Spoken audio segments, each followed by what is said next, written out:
ನೋಡು ಅಂಬಿಕಾ, ನಿನ್ನನ್ನು ಒಂದೇ ದಿನ ನಾನು ನೋಡದೆ ಹೋದರೆ ನನಗೆ ಏನನ್ನೋ ಕಳೆದುಕೊಂಡಂತೆ ಭಾಸವಾಗುತ್ತದೆ. ನಿನ್ನ ಪ್ರೀತಿಯ ಸಂಕೋಲೆ ನನ್ನನ್ನು ಬಂಧಿಸಿ ಬಿಟ್ಟಿದೆ. ಕ್ಷಣ ಕ್ಷಣಕ್ಕೂ ನಿನ್ನ ಪ್ರೇಮದ ಪುಟದಲ್ಲಿ ಪ್ರೇಮದ ಪಕ್ಷಿಯಾಗಿ ಹಾರಾಡುವ ಹಂಬಲು ನನ್ನದು ಅಂಬಿಕಾ. ಅಷ್ಟೇಕೆ ಅವಸರ ಅರಿವಿ? ಈ ಹೆಣ್ಣು ಹೊಟ್ಟಿರುವುದೇ ನಿಮಗಾಗಿ. ನಿಮ್ಮ ಹೃದಯದ ಹಂದರದಲ್ಲಿ ಶಾಶ್ವತಗಿರಬೇಕೆಂದು ತೊಟ್ಟಿದೆ ನನ್ನ ಮನ. ಅದು ಅಲ್ಲದೆ ನೀವೇ ನನ್ನ ಭಾವಿ ಪತಿ ಅಂತ ನಾನು ಭಾವಿಸ್ಕೊಂಡಿದ್ದೇನೆ. ಅದು ಅಲ್ಲದೆ ಇದಕ್ಕೆಲ್ಲ ಭಯ ಪಡೋದಕ್ಕೆ ಕಾರಣ ಇಲ್ಲ. ಯಾಕಂದ್ರೆ ನೀವು ನನ್ನ ಸೋದರ ಮಾವ, ಅಂದ್ರೆ ನನ್ನ ತಾಯಿ ತಮ್ಮ. ಯಾವತ್ತಿದ್ರು ನಾನು ನಿಮ್ಮವಳಲ್ವಾ? ಆದ್ರೂ ಅಂಬಿಕಾ, ಬ್ರಹ್ಮನ ಬರದಲ್ಲಿ ನಾವಿಬ್ಬರು ಗಂಡ ಹೆಂಡಿರೆಂಬ ಗಂಟು ಗಟ್ಟಿಯಾಗಿರಬೇಕು.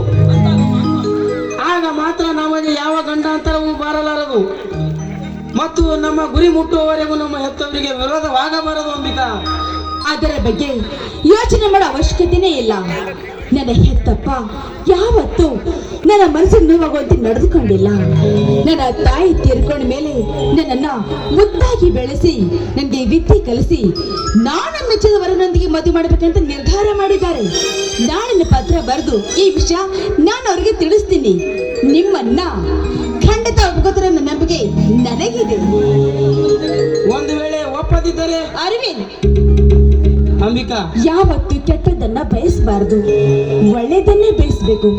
ಅಂದಾಗ ಮಾತ್ರ ಆ ದೇವರು ಒಳ್ಳೆಯದನ್ನೇ ಮಾಡ್ತಾನೆ. ನನ್ನ ಬಯಕೆಯ ಬಾಗಿಲು ಯಾವತ್ತೂ ಮುಚ್ಚಿಲ್ಲ. ಒಂದು ವೇಳೆ ನಮ್ಮ ತಂದೆ ಇದಕ್ಕೆ ಒಪ್ಪದೆ ಹೋದರೆ ನಮ್ಮ ಪ್ರೀತಿ ಎಷ್ಟೇ ಪ್ರಳಯವಾದ್ರೂ ಚಿಂತೆ ಇಲ್ಲ. ನಾನು ನಿಮ್ಮ ಜೀವನ ಸಂಗಾತಿ ಆಗ್ತೀನಿ. ಇದು ಆ ಶಿವನ ಸಾಕ್ಷಿಯಾಗಿ ಹೇಳ್ತಾ ಇದ್ದೀನಿ. ಹೌದು, ಒಂದು ವೇಳೆ ನೀವು ನನ್ನ ಮರೆತು ಬೇರೆ ಹುಡುಗಿನ ಮದುವೆ ಆದ್ರೆ? ಅಂಬಿಕಾ, ಈ ಮಾತನ್ನು ನಾನು ನನ್ನ ಕನಸಿನಲ್ಲಿಯೂ ಸಹಿಸಲಾರೆ. ನನ್ನ ರೋಮ ರೋಮದ ತುಂಬ ನೀನೇ ತುಂಬಿರುವೆ. ಒಂದು ದಿನ ನಿನ್ನನ್ನು ನೋಡದೆ ಹೋದರೆ ಆ ರಾತ್ರಿ ನಾನು ಉಪವಾಸವೇ ಮಲಗುವೆ. ಉಂಡರೂ ಸಹ ಆ ಊಟ ವಿಷವಾಗುವುದು. ಮರೆತು ಮಲಗಿದರೆ ಆಕಾಶವ ಕಳಚಿ ತಲೆಯ ಮೇಲೆ ಬಿದ್ದಂತಾಗುವುದು ಅಂಬಿಕಾ. ಇನ್ನು ನಿನ್ನನ್ನು ಮರೆತು ಬದುಕುವ ಮಾತಂತೂ ನನ್ನ ಮನಸ್ಸಲ್ಲಿ ಈಗಲೂ ಇಲ್ಲ ಅಂಬಿಕಾ. ಬದುಕಿದರು ನಿನ್ನ ಜೊತೆ, ಸತ್ತರು ನಿನ್ನ ಜೊತೆ ಎಂಬ ನಿರ್ಧಾರ ನನ್ನದು ಅಂಬಿಕಾ. ನಾನು ಅಷ್ಟೇ ಅರವಿಂದ್, ಈ ದೇಹದ ದೇವರು ನೀವೇ ಅಂತ ಭಾವಿಸ್ಕೊಂಡಿದ್ದೀನಿ. ನಾಯೊಬ್ಬರು ಈಗ ಮಾನಸಿಕವಾಗಿ ಮದುವೆ ಆದಂತೆ ಸರಿ, ಮತ್ತೆ ಮದುವೆಂಬ ಮೂಢನಂಬಿಕೆಗೆ ಮುತ್ತಿಡುವುದು ಬೇಡ. ಹಿರಿಯರ ಒಪ್ಪಿಗೆ ಪಡೆದರೆ ನಡೆದರೆ ಸಾಕು. ಅದೇ ನಮ್ಗೆ ಸ್ವರ್ಗ ಅಲ್ವೇ? ಸ್ವರ್ಗ, ಸಿರಿ, ಸಂಪತ್ತು ಇದಾವುದು ನನಗೆ ಬೇಡ. ನಿನ್ನ ಶ್ರೀಮಂತಿಕೆ, ಶೀಲ, ಪವಿತ್ರವಾದ ಪ್ರೇಮ ಸ್ವರ್ಗಕ್ಕೆ ಸಮಾನ. ನಿನ್ನ ಪರಿಶುದ್ಧವಾದ ಗುಣ, ನಿನ್ನ ಸೌಂದರ್ಯ ಪರಿಮಳದಷ್ಟು. ಇದೆಲ್ಲದರ ನಡುವೆ ಸ್ವರ್ಗ ನನ್ನ ಕಣ್ಣಲ್ಲಿ ಕೀಳಾಗಿ ಕಾಣುವುದು ಅಂಬಿಕಾ. ತುಂಬಾ ವರ್ಣಿಸ್ತಾ ಇದ್ದೀರಪ್ಪ ನೀವು ನನ್ನನ್ನ. ಅಲ್ಲ ರೀ, ಅಷ್ಟು ಬೇಗ ನನ್ನ ಗುಣಗಳನ್ನು ಅರ್ಥಕೊಂಡಿದ್ದೀರಾ? ಅಷ್ಟು ರೂಪಿಸಿ ನಾನು. ಅಂಬಿಕಾ, ಅಂಬು, ನಿನ್ನ ಸೌಂದರ್ಯದ ಮುಂದೆ ರಂಬೆ, ಮೇನಕಿ, ಊರ್ವಶಿ ತೃಣ ಸಮಾನ. ಬ್ರಹ್ಮ ಬಲು ಬುದ್ಧಿವಂತ. ನಿನ್ನನ್ನು ತೀಡಿ ಈ ಭೂಮಿಯ ಕಳುಹಿಸಿದ್ದಾನೆ. ಅಪ್ಪಟ ಚಿನ್ನ ನೀನು. ಚಿನ್ನದ ವಸತಿ ಅರಮನೆಯಾದರೇನು, ಗುಡಿಸಲಾದರೇನು? ಅದರ ಬೆಲೆ ಕಳೆದುಕೊಳ್ಳಬಹುದೇ? ಇಲ್ಲ, ಅದರ ಬೆಲೆ ಒಂದೇ. ಹಾಗೆ ನಿನ್ನನ್ನು ನನ್ನ ಬಂಗಾರದ ಗಿಣಿ ಎಂದು ನನ್ನ ಹೃದಯ ಮಂದಿರದಲ್ಲಿ ಭದ್ರವಾಗಿ ಇರಿಸಿಕೊಂಡಿದ್ದೇನೆ ಅಂಬಿಕಾ. ಅಲ್ಲ, ಮತ್ತೆ ಯಾರಾದ್ರೂ ಕದ್ದಾರು ಜೋಕೆ? ಕದಿಯಲು ಹೊರಗಿನವರ ವಸ್ತು ಅಲ್ಲ, ನಿನ್ನ ಪ್ರತಿಬಿಂಬ ಮಾತ್ರ ಹೊರಗಿದೆ.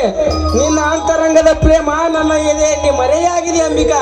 ಕದಿಯಲು ಯಾರಿಂದಲೂ ಸಾಧ್ಯವಿಲ್ಲ. ಹೌದಾ? ನೋಡಿ, ಆದಷ್ಟು ಬೇಗ ಈ ವಿಷಯವನ್ನ ನಮ್ಮ ಮನೆಯವರಿಗೆ ತಿಳಿಸಿ ನಾಯಕರ ಸತ್ಯಪತಿಗಳಾಗೋದು ಒಳ್ಳೆಯದು. ಇವತ್ತೇ ಪತ್ರ ಬರೆದು ನಮ್ಮ ತಂದೆಗೆ ಎಲ್ಲ ವಿಷಯ ನಾನು ತಿಳಿಸ್ತೇನೆ. ಹೌದು, ವರದಕ್ಷಿಣೆ ಎಷ್ಟು ಬೇಕಂತ ಕೇಳಿದ್ರೆ ನಮ್ಮ ತಂದೆಗೆ ಏನಂತ ಹೇಳಬೇಕು? ನಿನ್ನ ತೂಕದಷ್ಟು ಚಿನ್ನ ಕೊಟ್ಟು ಬಿಡು ಅಂತ ಹೇಳು, ಅಷ್ಟೇ ಸಾಕು. ಅಷ್ಟೊಂದು ಚಿನ್ನನ ಎಲ್ಲಿಂದ ತರಬೇಕು ನಾವು? ನೀನು ನನ್ನನ್ನು ಮದುವೆಯಾಗಿ ನಮ್ಮ ಮನೆಗೆ ಬಂದರೆ ಸಾಕು. ಅಂದ್ರೆ ಇದೇ ನನಗೆ ಬೇಕಾಗಿರುವ ಚಿನ್ನ ಅಂಬಿಕಾ. ಹೋಗಿಯಪ್ಪ, ನೀವು ಸುತ್ತಿ ಬಳಸಿ ಕವಿಗಳಂತೆ ಮಾತಾಡ್ತೀರಾ. ನಾನಿಲ್ಲ ಸ್ವಲ್ಪ ಹೊತ್ತು ಇಲ್ಲಿ ನಿಂತ್ಕೊಂಡ್ರೆ ನನ್ನ ಮೇಲೆ ಒಂದು ಕವನ ಕಟ್ಟಬಹುದು. ನೀವು ಕಟ್ಟಬಹುದೇನು ಅಂಬಿಕಾ? ಈಗಾಗಲೇ ಕಟ್ಟಾಗಿದೆ. ಆ ಹಾಡಿಗೆ ಸಿರಿಕಂಠ ಬೇಕಾಗಿದೆ.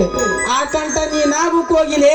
ಸರಿ, ನಾನು ಹಾಕ್ತೀನಿ. ಹಾ ನೀವು ಹಾಡ್ತೀರಾ? ಹಾ ಅಂಬಿಕಾ. Thank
you.